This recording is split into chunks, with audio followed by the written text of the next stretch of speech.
একদিন সকালে ঝলমলে সূর্য আর পাখির মিষ্টি কলতানে ঘুম ভাঙল ছোট্ট মারিয়ামের। সে তার সুন্দর বিছানায় শুয়েছিল। মক্তবে যাওয়ার সময় হয়ে যাওয়ায় মারিয়ামের মা তাকে ডাকতে এলেন।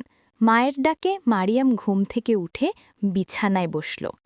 মা মারিয়ামকে জিজ্ঞেস করলেন, মা, তুমি কি জানো ঘুম থেকে ওঠার পর কি দোয়া পড়তে হয়? মারিয়াম হেসে বলল, জি মা, আমি পারি। মারিয়াম তারপর দোয়া পড়ল, আলহামদুলিল্লাহিল্লাজি আহিয়ানা বাদা মা আমাতানা ওয়া ইলাইহিন নুশুর। মারিয়ামের মা মুচকি হেসে বললেন, মাশাল্লাহ। মারিয়াম আর তার মা হাসিতে ভরে উঠল এবং মারিয়া বিছানা থেকে উঠে মক্তবে যাওয়ার জন্য রেডি হল এবং মাকে বিদায় জানিয়ে বাসা থেকে বের হল।